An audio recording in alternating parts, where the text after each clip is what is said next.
श्री शिवाय नमस्तुभ्यं। जब एक वो भी आप समझ लें कि जैसे अष्टमी तिथि या नौमी तिथि किसी भी महीने की,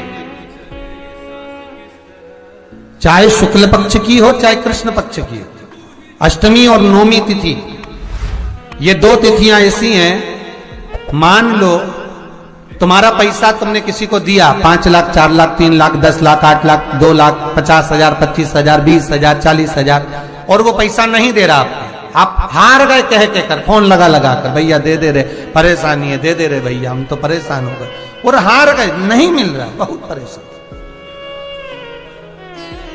तो महाराज किसी भी अष्टमी या नौमी तिथि के दिन आप मां जगतजननी जगदम्बा का शिव के साथ में शिव शक्ति का स्मरण कर कर देवी के नाम की 9 आहुतियां सूखे बीले की, मतलब बीला जो सूख चुका है, फल जो सूख चुका है, उसकी 9 आहुतियां अग्नि में शंकर और सती के नाम से, शंकर और शिव के नाम से समर्पित करें और आखिरी आहुति जो समर्पित करें उसमें थोड़ा सा भाग तिल का, और तिल भी काली नहीं चढ़ती उसमें, श्वेत तिल का भाग उसके साथ लगाकर समर्पित करें और जिससे धन लेना है उसका नाम लेकर वो समर्पित करें महाराज, उसको सुध आएगी और वो पैसा किसी भी हाल में आपके हाथ में थमाकर जाएगा ही।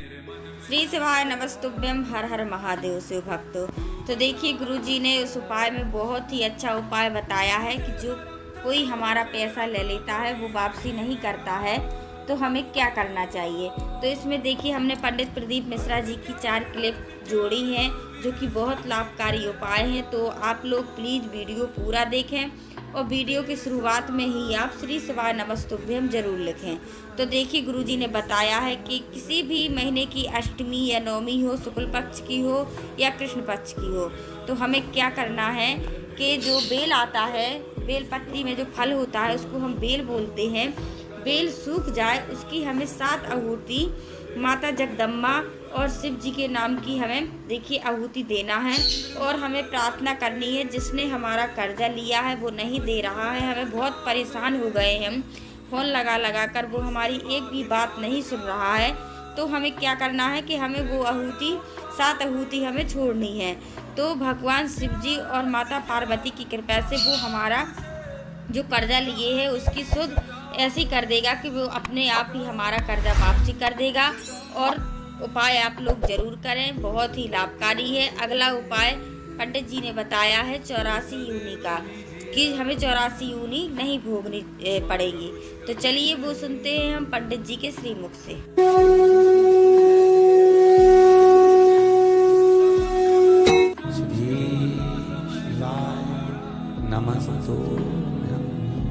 तुलसी की जड़ को घिसकर उसका चंदन बनाकर भगवान को लगाना, वो हरी चंदन। उसी तरह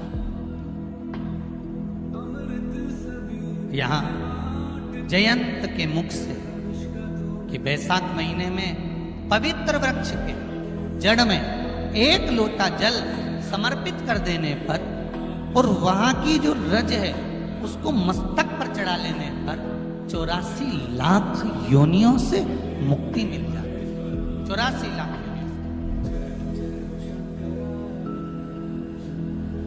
आप में से कितनी माताएं या कितने भाई लोग बैठे हैं जो शंकर जी के मंदिर पर जाते हैं और मंदिर पर जब जाते हैं वापिस जब लौट कर आते हैं तो मंदिर की चौखट का स्पर्श कर कर अपने मस्तिष्क पर उस रज को लगाते हैं। आप में से कितने लोग हैं? बहुत सारे। ठीक है, अब जितने लोगों ने हाथ उठाया और नियम से अगर शंकर मंदिर की दरवाजे की चौखट पर भगवान शंकर को जल चढ़ाने के बाद जब आप लौट कर आ रहे हैं और उनकी चौखट पर आपने हाथ फेर कर अपने मस्तिष्क पर उस रज को लगाया है, वो धीरे धीरे अपने भाग्य की ओर देखते हैं। तारीख लिख लेना कि मैंने इतनी तारीख से मंदिर जाना चालू करा, इतनी तारीख से मैं ये काम कर रहा हूँ और इतनी तारीख तक मुझे ये फल की अनुभूति हुई। ये देखिए उस एक बेलपत्री और चंदन का फल किसी ने भेजा। ओम नमः शिवाय, ओम नमः शिवाय, नमः शिवाय, ओम नमः शिवाय। देखिए शिव भक्तों, गुरु जी ने हमें इसमें 84 लाख योनि से छुटकारा पाने वाला उपाय बताया है कि हमें 84 लाख योनि ना भोगनी पड़े, क्योंकि 84 लाख योनि के बाद ही इंसान का जन्म मिलता है। तो जैसे हरी चंदन का महत्व होता है, जो हमारे यहाँ पर तुलसी मैया लगी होती हैं वो सूख जाती हैं, तो वो हम लकड़ी रख लेते हैं, वो घिसकर जो हम चंदन बनाते हैं उनको हम हरी चंदन बोलते हैं, जो हमारे भगवान ठाकुर जी को बहुत प्रिय है। उसी प्रकार गुरु जी ने देखिए 84 लाख योनि का एक बहुत ही अच्छा उपाय बताया है कि वैशाख का देखिए माह भी चल रहा है, तो हमें क्या करना है, हमें घर से 1 लोटा जल भर के ले जाना है। तो पवित्र वृक्ष यानी बेलपत्र का भी हो सकता है, आंवले का, समी का, किसी भी पवित्र वृक्ष की जड़ में हम 1 लोटा जल वो चढ़ा देते हैं। वहाँ की रज उठाकर हम अपने मस्तक पर लगा लेते हैं, तो हमें 84 लाख योनि से छुटकारा मिल जाता है।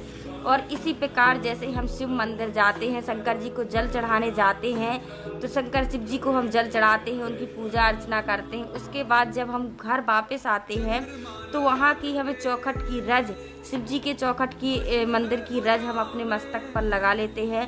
तो जो हमारी भाग्य की रेखा विपरीत रहती है तो वो सही हो जाती है, हमारे काम जो बिगड़ते हैं वो बनना शुरू हो जाते हैं, धन संपदा व्यापार में भी लाभ मिलता है, और दिन दुगना रात चौगुना हमारा व्यापार बढ़ता है, हमारी किस्मत बदल जाती है।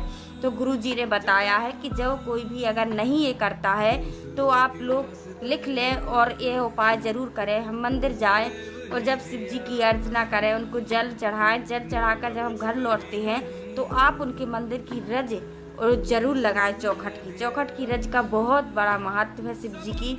तो देखिए इस उपाय में गुरु जी ने यह बताया है। अगला उपाय गुरु जी का सुनते हैं हमने इसमें, आप लोग स्किप मत करें, पूरे उपाय ज़रूर सुने। और जब तक अभी तक आप लोग हमारे चैनल पर नए हैं तो आपने हमारा चैनल सब्सक्राइब नहीं किया है, वीडियो को लाइक शेयर नहीं किया है, तो आप प्लीज कर दें। तो चलिए सुनते हैं। कुबेर भंडारी वैसे ही भंडार भर देगा। थोड़ा सा प्रयास, अगर आपके सबके घर में गंगा जल है तो एक प्रयास करके देखिएगा।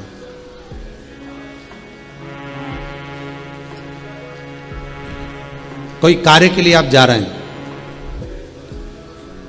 और वो कार्य अटक रहा है, नहीं हो रहा, बहुत प्रयास कर लिया आपने, बहुत दिन से लगे हुए कि ये काम होना ही चाहिए, ये काम बहुत जरूरी और होना ही चाहिए, नहीं हो रहा। एक कटोरी में गंगा का जल निकाल लीजिए महाराज, और कटोरी में गंगा का जल निकालकर तुम्हारे घर में एक सिक्का पड़ा हो, 1 रुपया, 2 रुपया, 5 रुपया, कोई सा भी एक सिक्का पड़ा हो, जो भी सिक्का पड़ा हो, कुंदकेश्वर महादेव का नाम लेकर, जहां परिंडा होता है, पानी का मटका होता है, पितरों का स्थान होता है, हंडा भरते हो, मटका भरते हो, उसके पास में उस कटोरी को रखकर 1 का सिक्का, 2 का सिक्का, 5 का सिक्का, 10 का सिक्का, जो तुम्हारे पास सिक्का पड़ा हो, जो भी तुम्हारे पास पड़ा हो, वो सिक्के को हथेली में लेकर कुंदकेश्वर महादेव का नाम लेकर उस कटोरी में डाल दीजिए, और उस जल को नैनों से लगाकर आप काम के लिए निकल जाइए। वो काम आपका सफल होकर ही रहेगा, छूट नहीं सकता।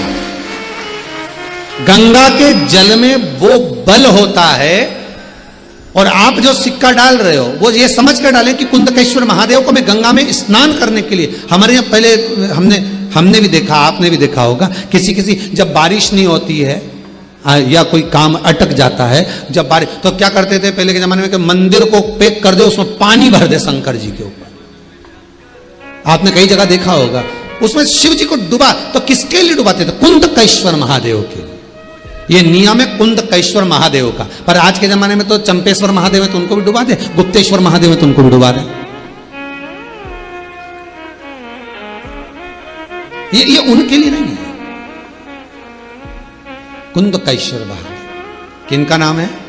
जम के बोलिए, कुंदकेश्वर महादेव। ये कुंदकेश्वर महादेव को उस कटोरी में, उस बाटकी में सिक्के को डाल, और फिर जब आपका काम हो जाए, आप जिससे मिलने गए हो, जिससे काम की बात करने गए और काम हो गया, तो वो जल ले जाकर सिक्के के साथ, सिक्का तो डालो मंदिर में, कहीं दान पेटी आदि में, और वो जल भगवान कुंदकेश्वर के नाम से शिव जी को समर्पित कर दो।